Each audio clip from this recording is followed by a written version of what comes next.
Hello, hello, hello. Welcome in, everyone, to the Fantasy Live Show. Kendall Valenzuela here, joined by the one and only Thor Nystrom, who has been in Indianapolis the whole week for the NFL Combine. Thor, how's it going? How you doing?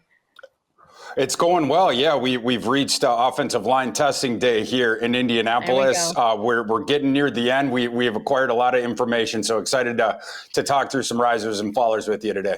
Yeah, we've got a really good list of players that you, like you just said, have either risen on your draft boards or maybe fallen a little bit depending on what you saw at the Combine. And I will say, Thor, like you're getting towards your last days. So are the people going to be able to see run the authority? You've got your new era gear on, so it feels like it has to be done. You have to do it for the people.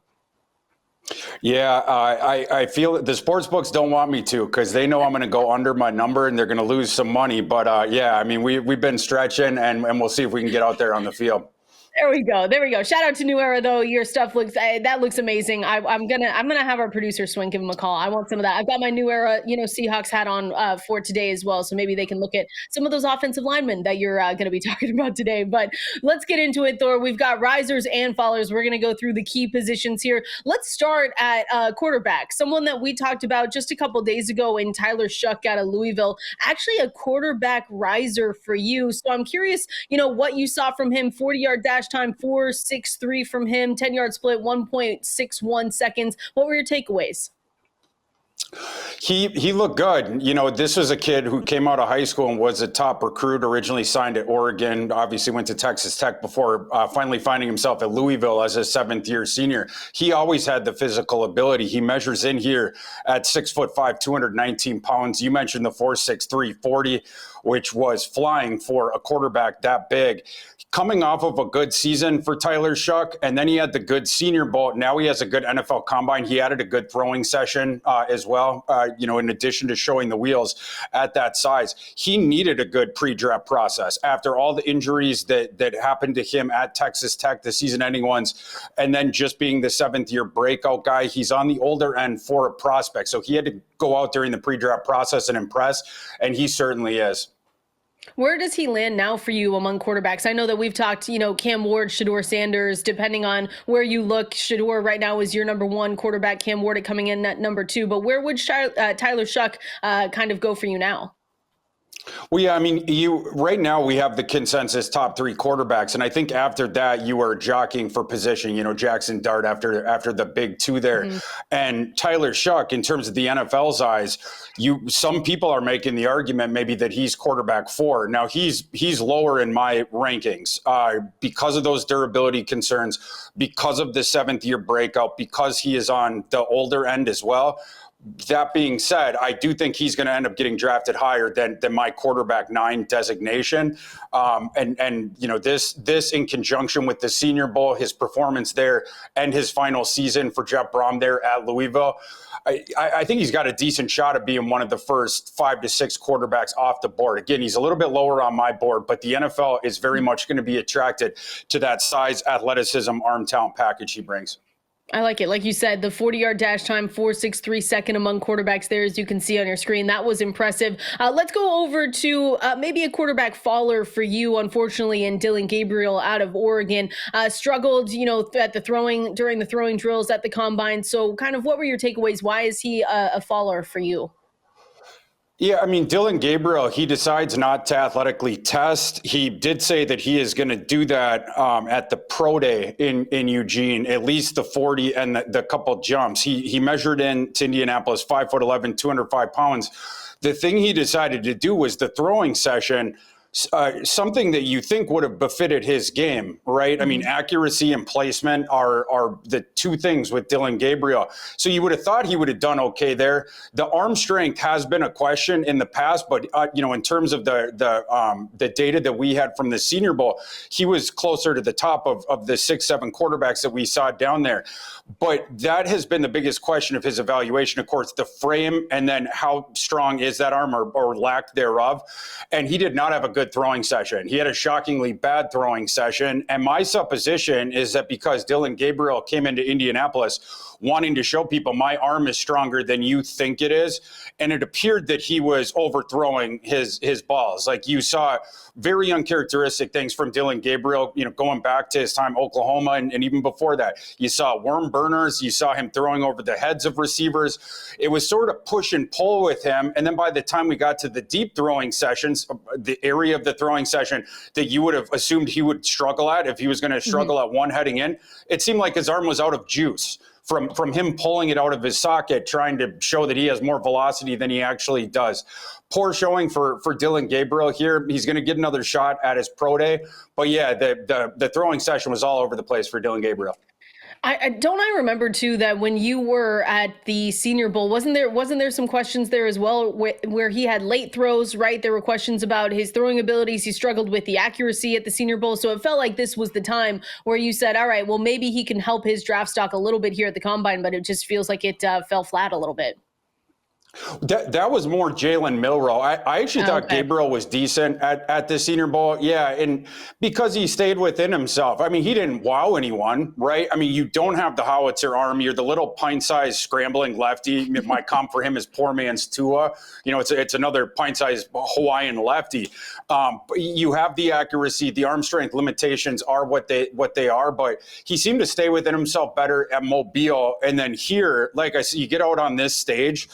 On Saturday, we had a packed house in Lucas Oil Stadium. It had to have shattered the record for fan attendance. And it seemed like in front of all those fans, in front of the NFL, he wanted to show, questions about my arm strength are not fair. And instead, he was errant with his accuracy the entire time, something we don't have a question about. All right, well, let's move over now to running backs, unless you have any other quarterback that you kind of want to mention here, Thor, any rise or fall or someone that stood out to you. I know you and I have talked a lot about Jalen Milroe this week. Is there anything else that you want to mention about him? Yeah, I mean, Jalen Milroe certainly stocked down, and I continue to be confused about why Jalen Milroe did not athletically test. I would love to know from his representatives or Jaylin, if he'll end up telling the truth on that, why he didn't athletically test. It doesn't make any sense. You only had stuff to gain ever since the calendar has turned October. Your stock has been in a free fall. Your shot to turn that thing around was athletically testing at the Combine. He's a freak of an athlete. I don't understand why he didn't. Hopefully he does in Tuscaloosa, because it's only something that can help his draft process. But for whatever reason, he decided not to do that here. Yeah, super unfortunate. Let's go over now to running backs and start with a running back riser that's just been I've seen him everywhere, Thor, but it's Bhayshul Tuten out of Virginia Tech. So, he ran the 40. It was a 4.32 40, which was first among running backs. His vertical was also first. Broad jump was tied for second there, as you can see on your screen. So he just had an incredible showing. He sure did. Yeah. King Tuten on Saturday at the NFL Combine, sort of the showcase day here, and he stole the show. Now, this is a super explosive back. We knew that this was an athletic back, but to test as well as he did at the size that he did it blew people's socks off here at 206 pounds. You mentioned the 4.32 40. That's 98th percentile and was the exact same showing that Devin Achane had here a couple of years ago when Devin Achane was 188 pounds. So that's sort of, the rarefied air that you're talking about with the straight line speed for Tuten. Tuten also had a 40.5-inch vertical, 96th percentile, top 15 at the running back position since 2003. The broad jump, you were mentioning that as well. The 130-inch broad jump was also 96th percentile, as was the vertical. This is a kid who came up from North Carolina A&T in the FCS, where he spent the first couple of years of his career. Last couple of years is where we got to see him at Virginia Tech. And again, home run hitter. The explosive play rate that he racks up is high end. But there's inconsistencies with Tuten. There's also the reps where he gets a little dance happy in the backfield, trying to create that crease that then he can get on his straight line path and just blaze, and he'll take losses. There's also the fumbling problem, 9 over the last 2 years. But the NFL, Kendall, as you know, they love their speed. Speed kills, and man, does this guy, Bhayshul Tuten, have it in spades. So big stock up for him. Where did that move him for you? Like, what day are we going to see him go? Where do you think he goes now? Tuten has almost assuredly locked himself into day 2, even amid this potentially historic running back class. I can't see a guy with that athletic profile getting out of round 3.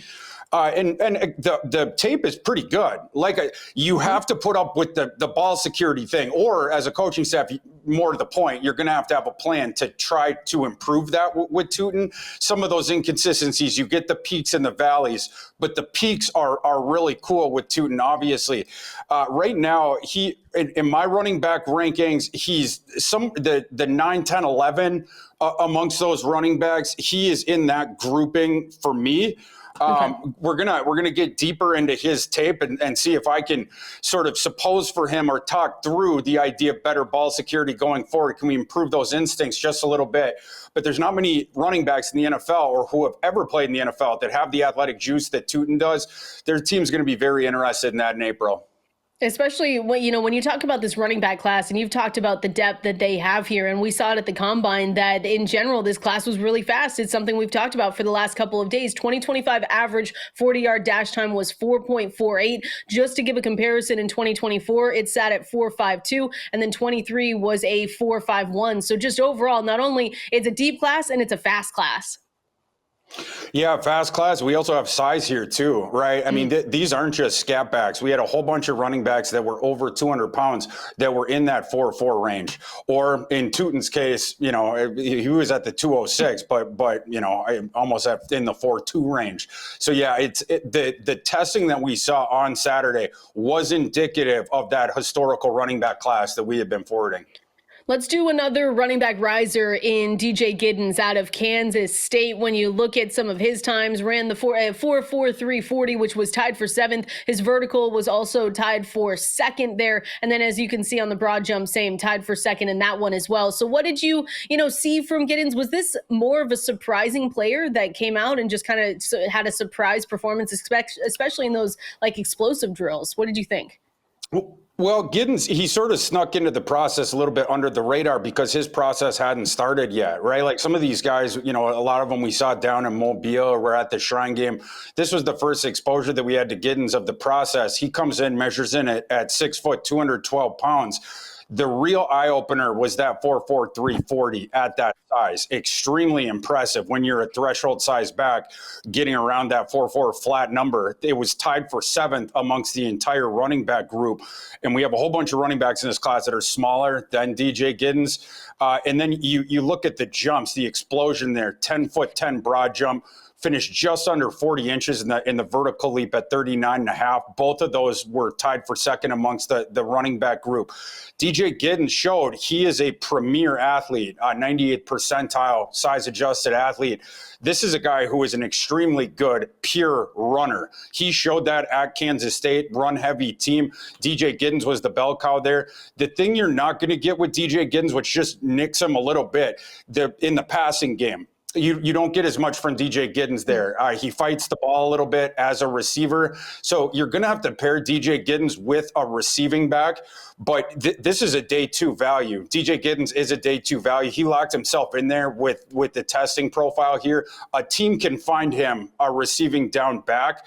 And DJ Giddens is going to bring your offense plenty of efficiency with an elite athlete there for the duration of his rookie contract.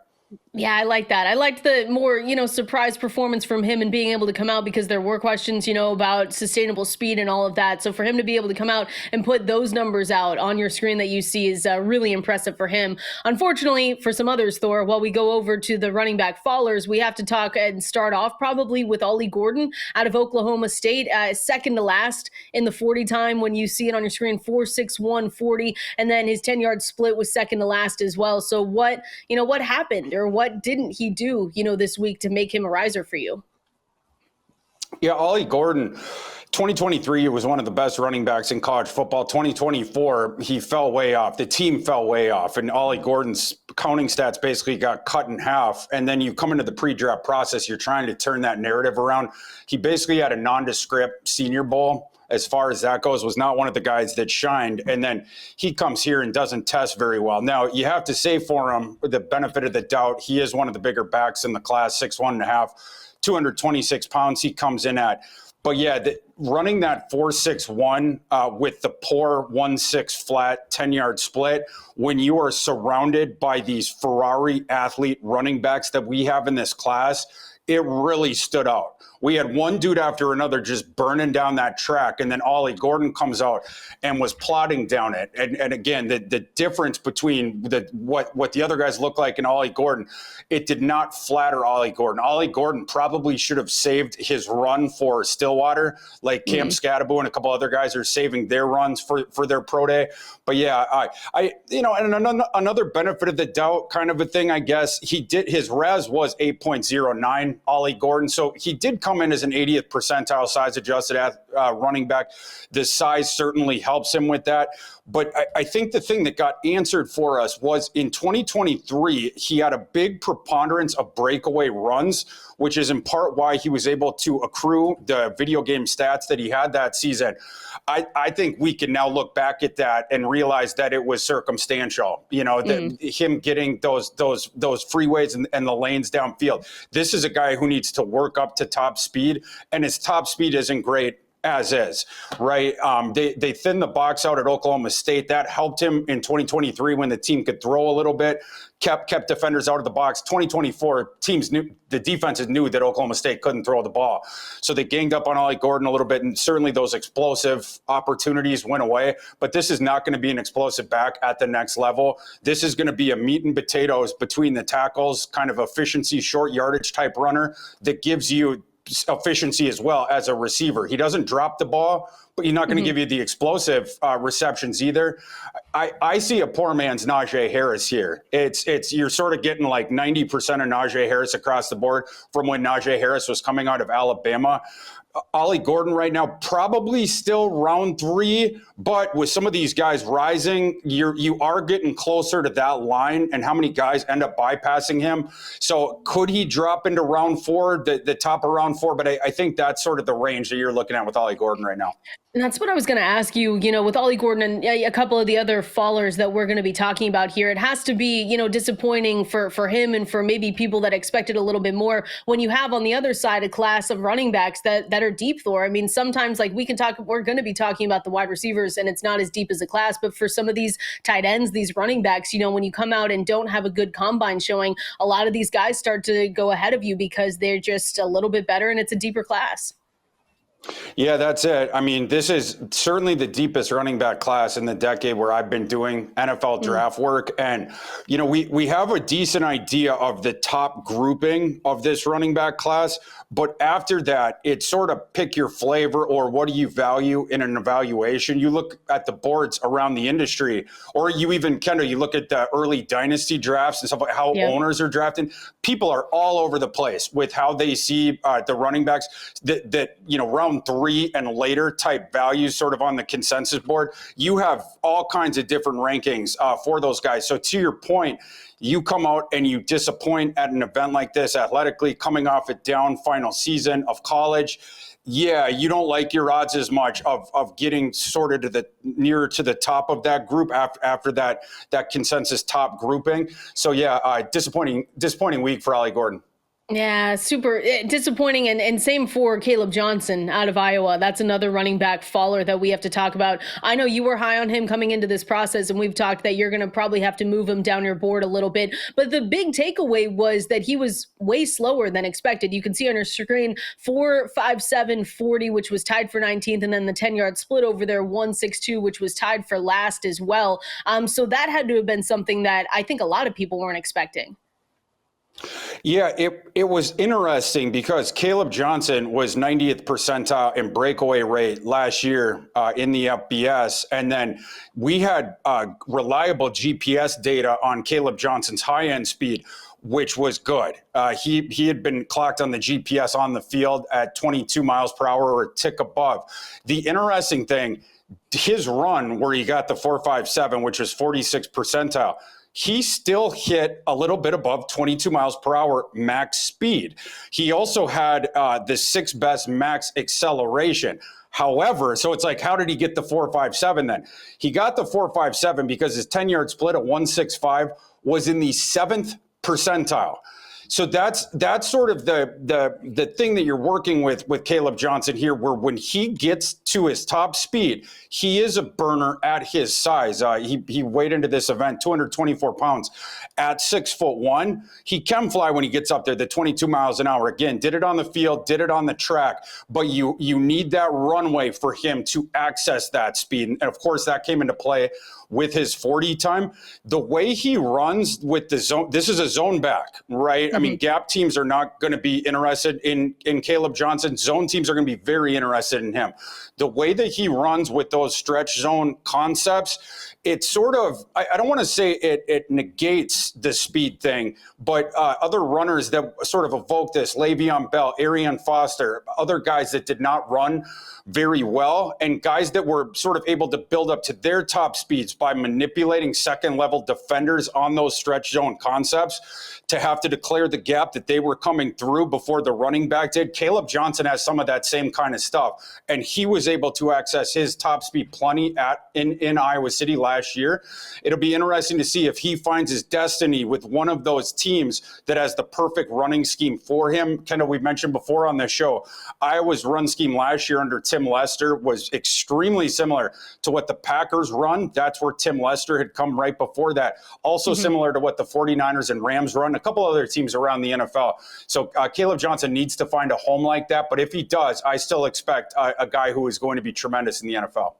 Yeah, you've said the end of his runs are violent, and per PFF, like you said, he was 94th percentile in yards after contact per attempt there. So it kind of interesting for him to be a faller. But, you know, that's the other thing, Thor, when you come in, because you were very high on Kaleb Johnson, and there's still a path for him to be successful in the NFL. So how far is he falling down your boards? He won't be falling much on mine. I mean, like, from, came in here RB2. He probably isn't going to leave here as RB2, but I'm not putting him beneath RB4. So somewhere in that RB2 to RB4 range, and I'm sure that I will end up being higher on Kaleb Johnson than some others out there. I just think in a zone blocking system, I've already seen it. He was utterly dominant last year on a team that couldn't throw the ball. So defenses in awesome Big Ten, where they have some of the best defense in the country, were loading up against Kaleb Johnson. They couldn't stop him anyway. I know what that kid's game is.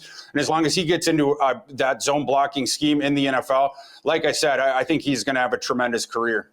So what are your 2 or 3 favorite teams for him, landing spot wise? The Vikings would be way up there. The Vikings are a team a zone blocking team that badly needs a physical running back. The Vikings had one of the NFL's best offenses last year up until they got to the opponent's 10-yard line. They had one of the NFL's worst offenses inside the opponent's 10-yard line. And that was in part because they could not run the ball in short yardage situations. The interior offensive line struggling, and then you didn't have the power running backs. Kaleb Johnson would certainly help that quite a bit. I think that would be a good fit. I like that one. We had to mention your Minnesota Vikings here eventually. So we finally got it done. It took a little bit longer than usual, but I like that. Let's go over and we're about to talk a little bit of wide receivers, but just to wrap up some of the running backs here with a both, or any sleepers that you like after the combine, any guys that you think that people should take a little bit of notice of? Giddens would be a big one for me. I think another one I would point to, or a couple more. Brashard Smith, the SMU running back, he had to run fast, converted slot receiver, and he did. The receiving element speaks for itself with Brashard Smith. So I'd say stock up there. Another one, sort of off the radar coming in here, Texas Tech's Taj Brooks. He is a little bowling ball back, 5'9". He weighed in here 214 pounds, but he plays closer to 225. Extremely shifty. We thought he was super slow. He actually ran better than we thought at 4.52.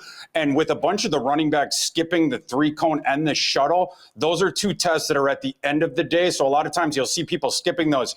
Taj Brooks did not, and he had the best 3-cone amongst the running backs at 6.9 flat. He also, I believe, had the best short shuttle amongst the running backs. So Taj Brooks, a guy who was very productive in Lubbock over the past couple of seasons. He also had a better combine showing than we were thinking. This is a tackle breaker. It's a short yardage guy, and it's a guy who is very underrated on passing downs. So this is a very deep running back class, but I think there's going to be a couple teams that Taj Brooks, he catches their eyes. He reminds reminds me a bit of Zach Moss coming out of Utah a few years ago in terms of you get the passing down utility, you get the tackle breaking with him. You're not going to get the explosion, but it's a reliable efficiency type player. That's what I think Taj Brooks is. I like it. And now Tuten, not a sleeper anymore. Everyone's going to hear about him, but I did like your nickname for him for the week. So that was amazing. I love it. Well, let's continue on here. Before we get to the wide receivers, let's hear from our friends over at Bud Light. Hey, you know you're not actually allowed to drink in a beer commercial? Since when? You gotta wait till it's done. Oh, 5, 4, 3, 2, 1. All right, Thor, continuing on, we're going to go through some of the wide receivers and your risers and fallers from Combine Week. And again, if you haven't already, you need to be giving Thor a follow over there on Twitter, on X, at ThorKU. This is like Christmas in March, Christmas in February is the NFL Combine for you. So make sure you're giving him a follow over there. Let's start with the riser and someone we've talked about a lot this past week, Matthew Golden out of Texas. You can see a 40-yard dash first among wide receivers. He was flying 4.29 40 for him. What were your takeaways? How good did he look out there? Yeah, any riser list from the 2025 NFL Combine, Matthew Golden's name needs to come out of your mouth real quick. He was the guy that if not Tuten, we'll say Tuten for the running back group and Golden for the wide receiver group that stole the show. You're talking about that 4.29 40, which was 97th percentile. And not only that, it was the 8th fastest of any wide receiver that is tested in Indianapolis since 2013. The 10-yard split was very good as well, the 93rd percentile there. He opted out of the agility drills and the jumps, and he didn't do the position drills. That's fine. After that 40 that he ran, he really didn't need to do anything else. The tape is pretty good with Matthew Golden. We talked yesterday, Kendall, about one hallmark of his game. It's the throttling of the speeds. It makes it, you basically introduce doubt into the defensive back's head of like, where is he going? How fast is he going to go, toggling that tempo. You don't know where he's going to do the route break. It just indecision. And you can see that in the footwork of the defensive backs that go up against Matthew Golden. We did not know that his high-end speed was elite. Like it is. This is a guy who was already being talked about as a late first-round pick. He had become that in most of the mocks around the industry by the time we got here. You go from that, now you're making an argument against Luther Burden and Emeka Egbuka potentially for wide receiver 2. That is now a 3-horse race that Matthew Golden has entered. And I'm talking, of course, behind Tedero McMillan, or if you consider Travis Hunter, you want to consider him a receiver, then you'd say for wide receiver 3. But Matthew Golden, big stock up. He is definitely going in the first round last Thursday night of April. The question now just becomes, how high does he get? Wow. And that's what I was going to ask you is the draft stock impact. It has to be, locked in first rounder. What do you like about his game the most that would make you say, yeah, he could be the wide receiver, like you said, 2 or 3 there? He creates separation.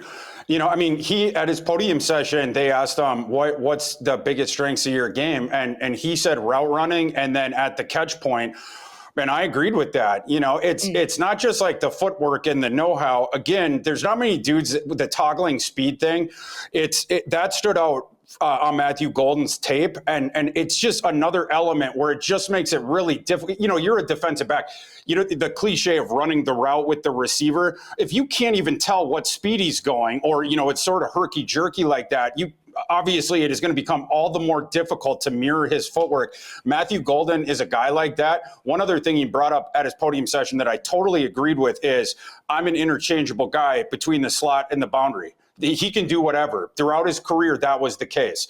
But he can go into the slot just fine there. He can also beat people out there on the boundary. You have the speed element to his game now that I wasn't anticipating, again, that him running that fast. So it's an interesting thought experiment, I think, for offensive coordinators around the NFL, and big-time stock up.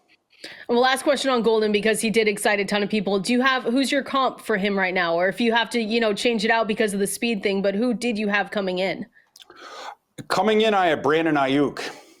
Okay.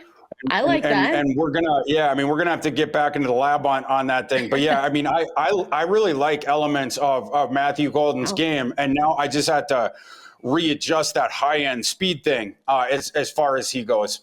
That's not a bad comp though for Brandon Ayuk and him over there. So Matthew Golden out of Texas, a riser definitely for you, Thor. Another riser. Let's go over to Jaylin Noel out of Iowa State and what you saw from him. I see 4.39 40, which was ninth. His vertical was tied for first, and then broad jump was first overall out of all these wide receivers. So what did you see from the combine? And even coming into the combine, you were pretty high on him as well.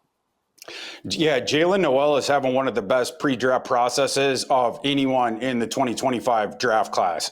Utterly dominant at the Senior Bowl in Mobile. He was dropping our jaws there. Nobody could cover him in the one-on-ones. And then he comes here to the combine and blew the roof off the place. I mean, the full gamut of tests was really eye-opening. The 4.39 40 you're mentioning, that was 86th percentile.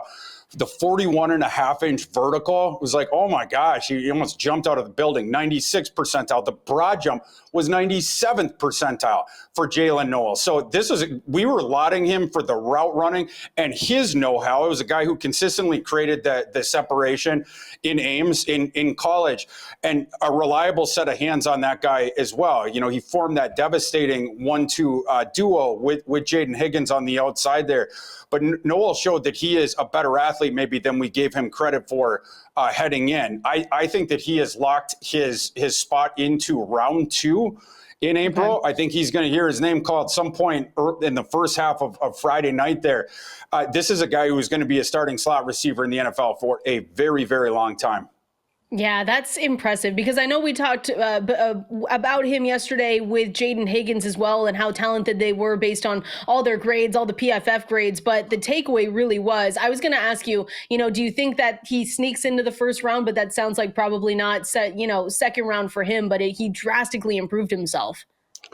Yeah, I don't think so. Just because of the confined slot thing, the size comes in a little bit, 5'10", 194.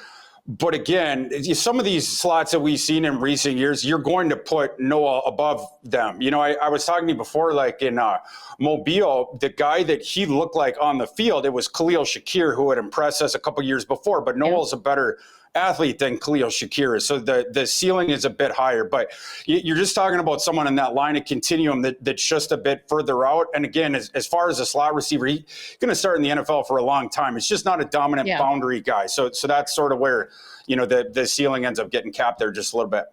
Just for people to know, where do you think you're going to slot him among your incoming rookie wide receiver rankings? Like, where does he fall now? Yeah, I had him 7th. And we'll see if he ends up getting a spot higher than that. I can't see him getting into my top 5. But Kendall, I was bullish on him coming into the process. Yeah. I was even more bullish coming out of Mobile. And I'm trying not to get over my skis with Jaylin Noel, but man, has he been impressive both times that we've seen him here over the last month, in addition to what we saw in Ames during his college career. So yeah, very impressive, Jaylin Noel. Yeah, it's a good class. That's why I'm excited to break these guys down with you. So 2 risers in Matthew Golden, who you're going to hear about a lot, and then Jaylin Noel out of Iowa State here. Let's go to some fallers, some guys that didn't impress you as much, or maybe you expected a little bit more here. We can start off with wide receiver faller Terrance Johnson out of Oregon. I guess the question now is kind of what you didn't see from him. You can see on the screen 4.51 40-yard dash, which was 29th among all wide receivers there in Indianapolis. So what were your takeaways from him? Yeah, I mean, it's a concerning frame, of course. You always got to start there. Comes in beneath 5'10", 154 pounds.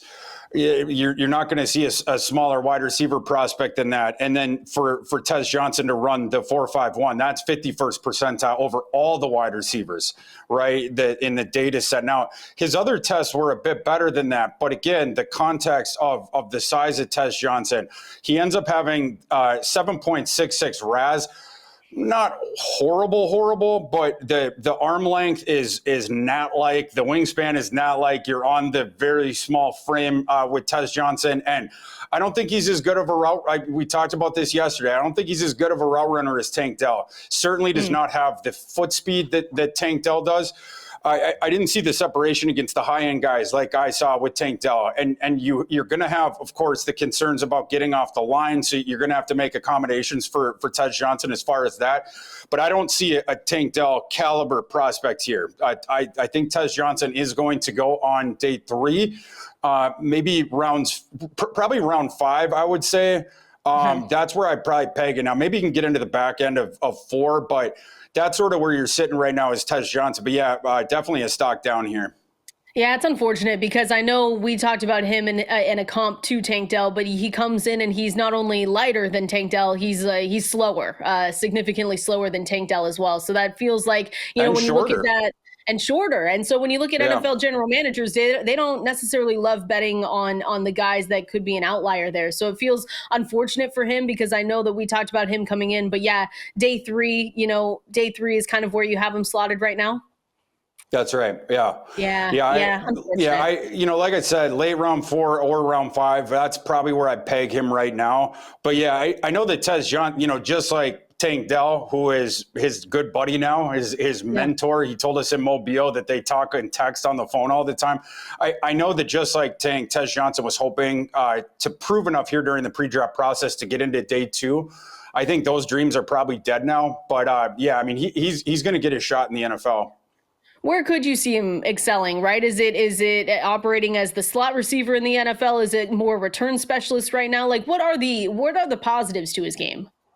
Yeah, I mean, you definitely can't play him on the boundary because that's where he's going to get mugged and he's not going to get off the line. You have to have him in the slot and get creative with that. You have to make sure that he's not getting pressed off the line because he's not getting off the line if he gets pressed. But yeah, a team like that desires quickness out of their slots, I think is where Tej Johnson ends up going. But it's probably not going to be a team looking for immediate help at the slot.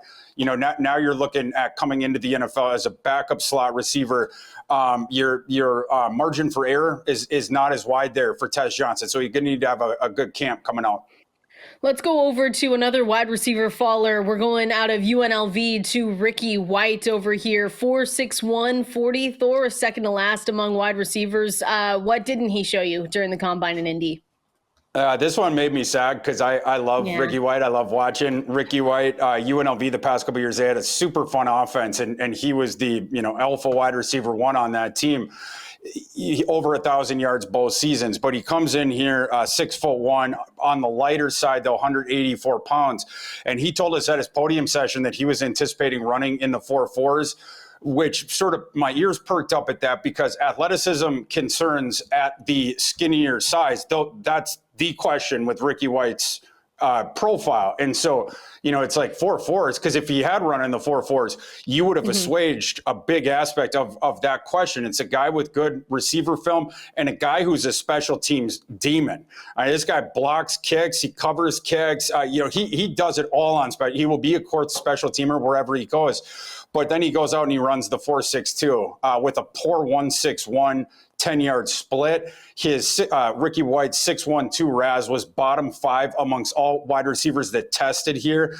So it's a poor showing for Ricky White. Certainly wasn't what he was anticipating.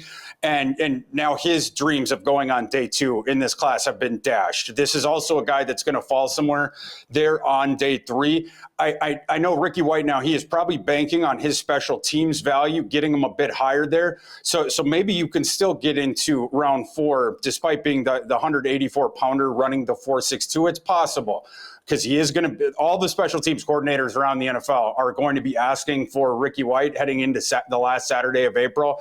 But yeah, not the showing that he was hoping for here at the NFL Combine. Yeah, and it stinks too, because I remember you talking about him and being excited coming into it because you put together back-to-back 1,000-yard seasons and you have some tape on him, and then you say, all right, you had a few early drops when you watched him during those position drills, and it's just, it's unfortunate. Especially, it's the same conversation that we've had with the running backs, but wide receiver Thor, this actually isn't a deep wide receiver class that you've talked about so far. So it just feels like, it's unfortunate for guys like Ricky White and some of the other fallers we're going to be talking about, because they had opportunities to kind of set themselves up for success going into the draft, and there's going to have to be a little bit more work put into it now. Yeah, way less quality prospects at that position. So that affords the opportunity with a big pre-draft process. One of these guys that was considered maybe late day 3, you can shoot up, right? Or we've seen the ascension of Matthew Golden, who came into this process viewed as a day 2 guy, and now you're shooting up. You might even end up as wide receiver 2. But the opposite principle is also in play. A guy like Ricky White or a guy like Terrance Johnson come into the process, maybe are considered 3rd round guys or 4th round guys. You have the poor pre-draft process. Now you're going to backslide a bit, and you might get hopped by some of these guys. So that's unfortunate. But again, the thing that Ricky White can hang his hat on, or the thing that embeds a floor in his evaluation, it is that special teams utility. It essentially guarantees that he is going to be playing in the NFL past his rookie contract. He's that good on special teams. So Ricky White is still going to get drafted, but I think the thing that this begins poking the holes in is his evaluation as a pure wide receiver. You start looking over the data set of wide receivers that are over 6 feet tall, but less than 185 pounds and are slower than 4.6 flat. And then you look for the success stories. There aren't a ton. How quickly, I just want to know through your process, Thor, because you've been doing this for a really long time. And I do want to know, because we've been doing these shows for a couple weeks now, how quickly do you know when a class, certainly a certain class coming in is going to, lack experience or good guys coming? Because we've talked about this and you've told me from the very beginning, hey, this wide receiver class isn't very good. Running backs are deep. Tight ends are deep. Like, do you know pretty quickly coming into this process? We know basically at the declaration deadline, like who are going to get, like coming out of that, you have a pretty good idea, right? I mean, I've been watching, in the fall college football, I've been watching those guys and covering them going back years. And so you have a pretty good idea coming in. It of course wasn't a surprise to me. These running backs, you look at the last decade of testing data and it's like, it really opens your eyes. The testing we saw yesterday of the running backs against, some of those other years. Whereas the wide receiver class, we knew heading in here, we did not have the elite athletes or, the depth of the class that we have had in some of these years. So what wasn't terribly surprising, those classes as a whole, how they performed on Saturday. All right, good to know. Before we wrap up some of these wide receivers, just have to know, same question, any sleepers, any guys that we didn't maybe necessarily mention that you think people need to focus on? I'm going to shout out Tennessee wide receiver Dante Thornton here, a guy who transferred in from Oregon. He had kind of a snake-bitten end of his career. He getting on the field at Oregon, they always have the packed wide receiver rooms. But then in 2023, he had a season-ending injury in Eugene, transferred to Tennessee. And Josh Heupel turned him in like one of the most obnoxious usages you'll ever see as a pure speed guy, pure downfield type guy. His last year, Dante Thornton had one of the funniest receiving lines you'll ever see. 26 catches for 661 yards and 6 touchdowns. That's 25.4 yards per catch.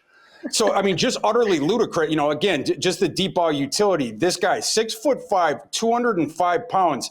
And he goes out yesterday and runs a 4.3 flat. I don't think that people saw completely that level of speed coming from Dante Thornton. He was more commonly perceived as a low 4.4 guy. He had the good 10-yard split. He is the first wide receiver. You go back to 2003, the first wide receiver in that time frame to measure above 6'4" into the NFL Combine and run faster than 4.35. So this is a guy you look at like a Marquez Valdez-Scantling or a higher on that line of continuum, Martavis Bryant. You're now starting to put Dante Thornton somewhere in there. He doesn't run a diverse route tree, and can he change directions very well? I don't know. But there are not many human beings walking this earth that are 6'5" that can run a 4.3 flat, and that's what he showed in college. It's a one-trick pony, but with a neat trick.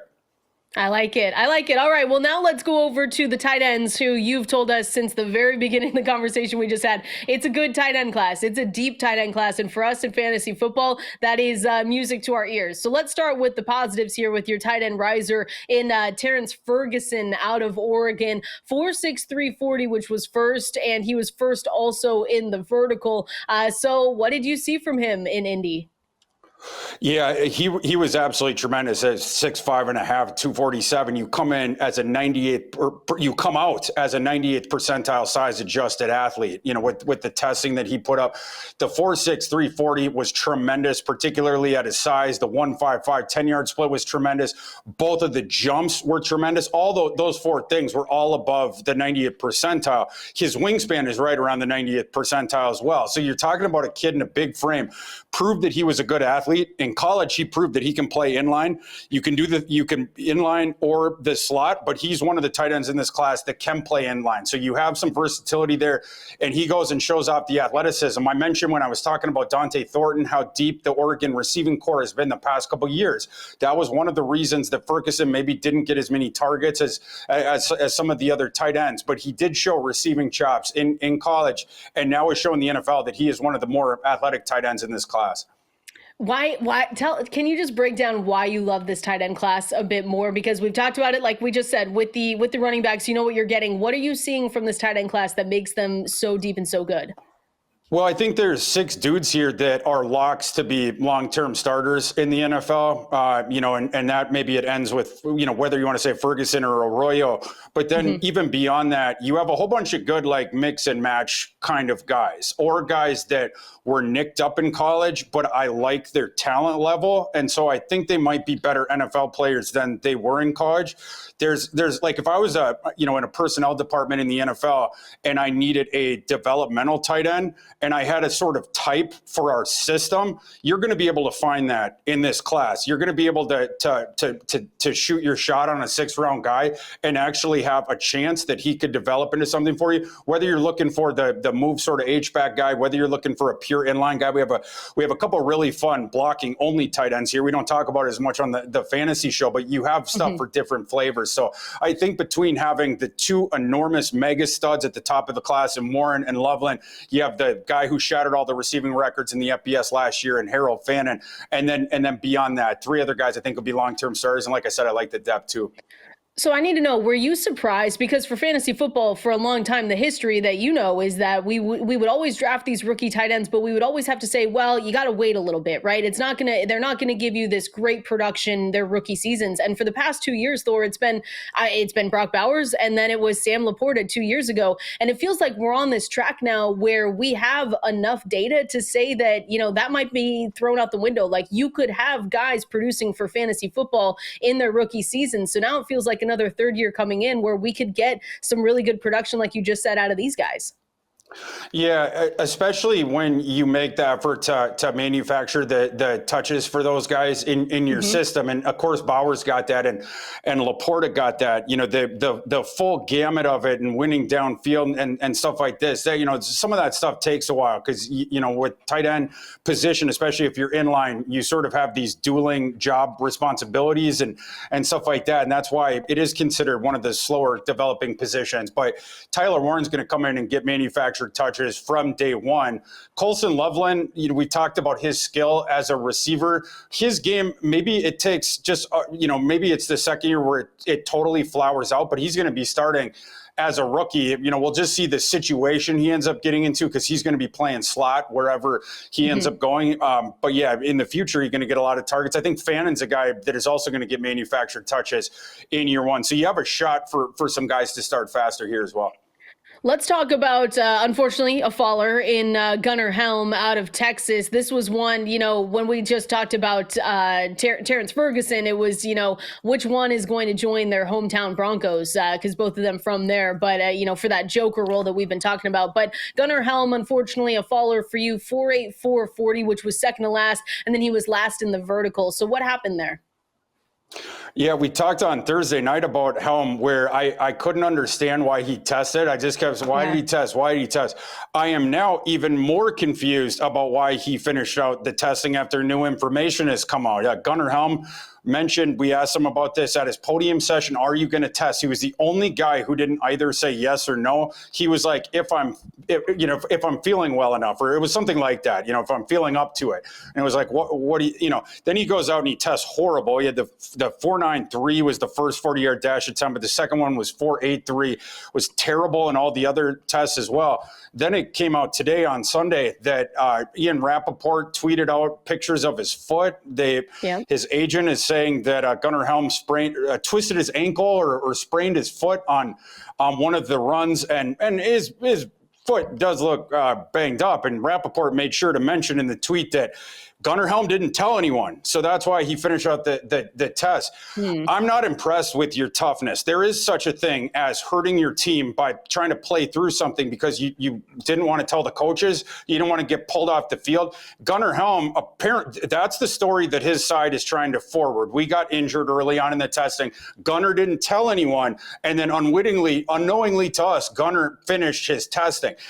Gunnar Helm now, after what he did here, he is pressure's on, kid, for your pro day down in Austin because of these horrible tests that he has put out. I don't know if he actually sprained this ankle during the test. I don't know. I couldn't even get a beat on his answers at his podium session. I'm just confused. But that being said, they say that he is going to test at Texas Pro Day. You must improve. The testing that he put up, the battery of tests, it is getting close to nullifying an NFL career where you are beneath threshold. So they had to come out with a narrative today. Usually what you see the next day is the agent will say, oh, he was sick, but he's a gamer. He wanted to go out there and compete. We got pictures this time. That's fine. Yep. Gunnar Helm, you better test well in Austin. Yeah, I see the pictures here. And again, this was Ian Rappaport tweeted him out if you want to go and check him out. But it says, twisted his ankle on his false start on the 40-yard dash, then finished the drills anyway. Said nothing until it was over, had MRI on Saturday to reveal a sprain, will run again at his pro day. So that's what I was going to ask you, Thor. I mean, is there a chance that he can help his draft stock on his pro day enough to get him to be maybe not even necessarily, it feels like he can't go into riser territory, but just go stock neutral from when he came into this? Well, by definition, yes, seeing as though it would be impossible for him to test athletically worse. So he is going to improve that, you would hope, improve that, his testing profile, the thing he is submitting to the NFL. This was not a high-end athlete. He needs to prove that he is not a non-NFL athlete. Right? I mean, this is a guy that plays in line. He's a solid receiver out to the intermediate range. He doesn't win downfield. There are lack of foot speed stuff there, but we need to get it above nullifying the NFL career with a lack of athleticism. So he needs to get his foot right. Again, I don't know what was going on there. It's a weird story. You're going to, you get hurt early and then you gimp through the rest of your test. You don't tell anyone. And that's supposed to be like the benefit of the doubt for you. How are you acquitting yourself? Well, by performing horribly and not giving information to your team. In this case, your team of agents. Very confusing combine for Gunnar Helm, a very poor combine for Gunnar Helm. And like I said, it just amps up the importance of his pro day performance coming up here in Austin. Yeah, that'll be interesting, and one that a lot of people are now going to be tuned in for as well. Before we wrap up here, same question as always, tight end sleepers, anyone that you think people should know about since going to the combine? As far as guys that tested a little bit better, I mean, Gadsden would be one. Gadsden didn't do the full gamut of testing, but Aranda Gadsden, he comes from football playing bloodlines, and I like his receiving utility. He's listed as a tight end. He's not. He's a big slot, but he is a good receiver. We didn't get to see the full athletic testing from him. He did do a couple of the jumps, and he measured in with the longest wingspan, I believe, or I'm sorry, the longest wingspan of the tight ends that are going to be, the receiving thing. We had a couple third offensive tackle blocking only tight ends that had a little bit bigger than him. But I want to see the full gamut of testing from Gadsden at Syracuse's pro day, but that's a guy that I like that's a little bit more off the radar and someone that fantasy players should be paying attention to.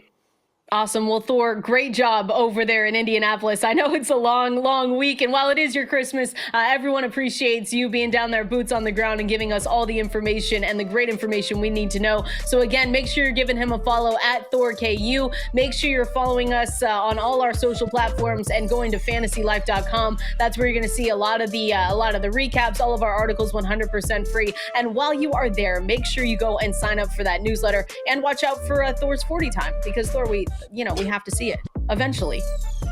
That's right. Run the authority. There we go. Well, Thor, again, congrats on a great week. We appreciate everyone hanging out with us, and we'll be back soon.